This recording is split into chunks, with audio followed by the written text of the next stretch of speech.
Matt, hi, how's it going? We're in two different locations tonight to bring you a preview of a fight that came in on incredibly short notice as we now have Kevin Holland, Trailblazer, taking on Charlie Ontiveros. And Matt, Charlie Ontiveros, decent nickname, coming in here with the American Bad Boy title. Guy's 11-6, a lot of finish wins to his record. And that's where the buck stops, Matt, because Charlie Ontiveros, great opportunity for him in the UFC. I mean, we've seen some Fury FC guys mixing it up in the big leagues. I mean, common opponents or guys that you might have heard of from the past. Anthony Ivy, he's had a couple of kicks at the can in 2020. Didn't go well against Christian Aguilera. Didn't go well in his second time out. But still, Charlie Ontiveros stepping in here for Makhmud Muradov. And Matt, we had a lot of fun with the fights. I mean, I accidentally said they were going to take place in Abu Dhabi. I accidentally called Mario Bautista Miguel Batista, former Blue Jays and Expos legend. But Matt, I'm looking at this fight where Kevin Holland, since he's come into the UFC, we pumped his tires before his fight with Makhmud Muradov. We both had Kevin Holland to win that fight, though it was a close fight. The odds were really close. They were almost at par. Holland a slight favorite. A lot of people picking Muradov as like the sexy hipster underdog pick of the week, which is fine. I can definitely see a path for Makhmud Muradov winning.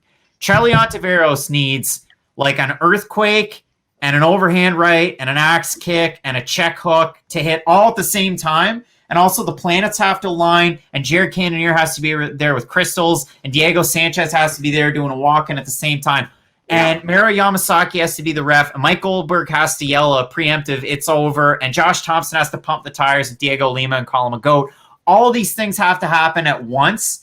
And then you have to have a Thundercats land for Charlie Ontiveros to win this fight. And Matt, you look as perplexed as I thought you would by that, because that was a loaded statement. But if people are unaware of who Charlie Ontiveros is, I have to say kudos to Charlie Ontiveros. You made it further than I'm ever going to make it in my entire life. You're going to make an appearance in the octagon. You're not going to have camo shorts like Bryce Mitchell, but you're going to make it nonetheless. So who's Charlie Ontiveros? Well, 11-6, I had mentioned that. All 6 losses by finish, all of them by knockout. Now, you might not recognize the Todd Moores, Rashid Abdullahs of the world, but you definitely know Jeff Neal, who beat him in 2014. You know Michael Venom Page that beat him in 2015. You might not know Nikolay Vereshnikov that beat him in 2016. Apologize, I'm fired up. You might know Will Morris, blue chip Will Morris, who beat him when he was 1-0. So Will Morris was 1-0. Our guy Charlie Ontiveros was 9-5. Will Morris knocked him out in the first round in 2017. Why would you know Will Morris? Maybe you're a big Fury FC person, but it's because he fought my guy, Stitch him up Joe Schilling in Bellator, and Joe Schilling wiped the floor with poor Will Morris. We interviewed him with Fight Night Picks before that fight, the night before, and he gave up in the corner. It was kind of like when Max Roscoff fought Austin Hubbard. Now I'm going hard in the paint about this fight, because Charlie Ontiveros, of all the guys that he's beaten, and he's beaten 11 guys, their combined record of all those wins is 40-30-1. Charlie Ontiveros has beaten guys that have salty records. And of the last 2 wins that he's had, and this is going back, so his third to last win 2017, his last win 2019, and then 2019. He beat Derek Ageday, who's 3-5. Not to take anything away from Charlie Ontiveros. A great jump knee knockout. It was great. Followed it up. And then in his last fight, he beat Washington Luis, who was 5-4. Well, Washington Luis going into that fight hadn't fought in over a year. And his loss before that, Anthony Ivy, a name I already brought up. Derek Ageday lost to Anthony Ivy, Santos Rosales Jr., Jason Langlier, then Charlie Ontiveros, then Nico Echeverry. Right now, our guy Derek Ageday, 3-7. Charlie Ontiveros wasn't fighting the best competition. Matt, I haven't even gotten to the best part. Like, I'm already upset. I will say, Ontiveros' first strike in that fight against Washington Luis was an axe kick from his front leg. Pretty cool, but you don't do that against the best fighters in the world unless you're a madman like Yuri Prohaska or Michel Pereira or Johnny Walker. But sometimes that comes back to bite you when you're fighting the best competitions. You can't do that in the UFC. You probably can't. So for Charlie Ontiveros, I look at all these fights. I look at the records of the guys that he's fought. He's a southpaw. That Luis fight, he ends the fight with a check right hook. He's southpaw again. That strike when you're moving back and you land a check right hook, unless you're Vanderlei Silva, you're gonna have a hard time knocking out top 185ers in the UFC. It's gonna be a hard time. It's gonna be a hard time. So Charlie Ontiveros, I don't want to count him out, but it's gonna take, again, a solar eclipse, the Diego Sanchez's, the Mike Goldbergs, the stars have to align for this guy to win. I'm rooting for him. I hate to be so negative in a fight. I'm not even trying to be negative on Charlie Ontiveros' part. Again, all praise and all kudos to Charlie Ontiveros. The UFC, I mean, why wouldn't you wait? Why wouldn't you rebook the fight with Makhmud Muradov? Now, if you're a fan of Fight Night Picks, you can check out Early Stoppage, the podcast, where I rant sometimes, but I normally have my thoughts collected. In our picks, we normally just do that. We just make picks. Now, Matt, I haven't let you talk, and I apologize. That's my bad. This upsets me so bad. I don't even think we need to make a pick on this fight, and it's Fight Night Picks, and I apologize to you, the viewer. But what's the UFC doing here? What's the play? I think... time out! Time out. Thanks for talking.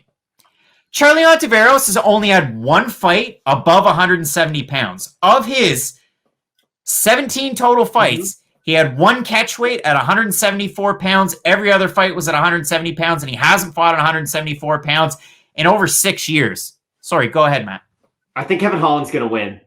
That's all it is. There's no need to get this fired up. The UFC is just looking for an opponent.